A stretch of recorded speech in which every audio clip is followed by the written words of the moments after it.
ఇప్పుడు ప్రెసెంట్ మనము నీరుగొండ జగదీష్ గౌడ్ అంకుల్ దగ్గర ఉన్నాము. ఇప్పుడు అంకుల్ మాటలో బోనాలు సెలబ్రేషన్స్ ఎలా జరుగుతున్నాయో తెలుసుకుందాం. ఒకసారి చెప్పండి. మల్కాజ్గిరి బోనాల పండుగ సందర్భంగా గత 32 సంవత్సరాలుగా మా ఆధ్వర్యంలో పదనం బండి నిర్వహించబడుతుంది.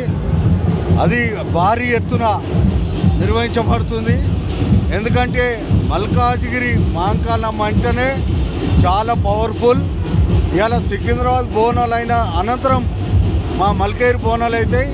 కానీ విని ఎరగని రీతిలో మల్కేరులో బోనాలు ఏర్పాటు జరుగుతాయి. అందులో ముఖ్యంగా మల్కాజ్గిరి నుండి నేను 32 సంవత్సరాలుగా ఈ యొక్క పలారం బండి నిర్వహిస్తూ ఉన్నాను. ఎందుకంటే మల్కాజ్గిరి ప్రజలందరూ ఆరోగ్యాలతో సంతోషంగా ఉండాలి, అమ్మవారి అందరిని దీవించాలనే ఉద్దేశంతో ఈ యొక్క పలారం బండిని నిర్వహిస్తాము. మంచిగా ఎలాంటి ఏం అసౌకర్యం లేకుండా, ఎలాంటి ఏం గడుబలు లేకుండా, ఎలాంటి ఏం ప్రజలకు ఇబ్బందులు జరగకుండా ఈ యొక్క పలారం బండి నిర్వహిస్తాం.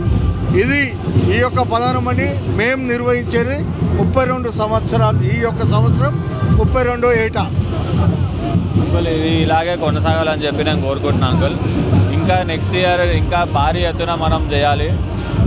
ఏ ఒక్క ఇబ్బందులు కూడా మనల్ని నెక్స్ట్ టైం ఆపొద్దని చెప్పి నేను కోరుకుంటున్నాను. మేము కూడా మంచి ప్రశాంతంగా మంచి వాతావరణంలో మల్కేరు బోనాలు జరగాలని, అందరూ జరపాలని. కానీ ఇవాళ కొన్ని రాజకీయ శక్తులు మరి అంచివేస్తట్టు ఇవాళ మా పండుగలు మంచిగా జరగొద్దనే ఉద్దేశంతో కొన్ని పోలీసుల ద్వారా ఆంక్షలు పెట్టడం జరిగింది. అయినా కానీ మేము పోలీస్ సిబ్బందికి సహకరించుకుంటూ, వాళ్ళు ఏ విధంగా చెప్పినా వాళ్ళకు సహకరించుకుంటూ, వాళ్ళు కూడా మాకు సహకరించుకుంటూ ఇవాళ పెద్ద ఎత్తున గ్రాండ్గా మల్కేరులో బోనాలు నిర్వహిస్తూ ఉన్నాం. మన ట్విన్ సిటీస్లో ఎక్కడ తగ్గని విధంగా ఇక్కడ మన మల్కాజ్గిరిలో బోనాలు అనేది జరుగుతుంది.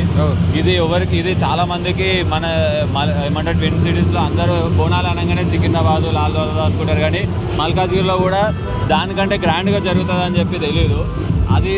అది తెలియజేయాలనేదే మన ప్రయత్నం uncle. Okay, thank you very much. ఇది ఎక్కడికో వెళ్ళిపోవాలి. ఇది ఇప్పుడే కాదు, మేము కానీ ఇంకా మా ముంగట ప్రత్యర్థులు అనలే, మా మిత్రులు, మా బంధువులే. ఎందుకంటే చిన్న యాదవ్ ఉన్నాడు. చిన్న యాదవ్ కూడా నాకు తమ్ముడు లాంటి వాడు. ఆయన కూడా మంచి భారీ ఎత్తున పెద్దగా పలారం బండి తీస్తాడు. మేము అనేది ఏంది, మల్కాజ్గిరిలో మా ఒక్క 2 బండ్లే కాదు, ఒక 20 బండ్లు వెళ్ళే విధంగా. ఎందుకంటే మల్కేరు ప్రజలందరూ మంచిగా ఉండాలంటే అందరు పలారం బండ్లు కానీ తొట్టెండ్ల ఊరేగింపు కానీ నిర్వహిస్తే మల్కాజ్గిరి అమ్మవారు మాత్రం ఖచ్చితంగా మల్కేరు ప్రజలను సంతోషంగా చూస్తారని తెలియజేస్తా ఉన్నాం. అమ్మవారి దివాన మన అందరి మీద ఉండాలని కోరుకుంటూ ఒక్కసారి జై బలో ఉజ్జయిని మహంకాళమ్మకి జై.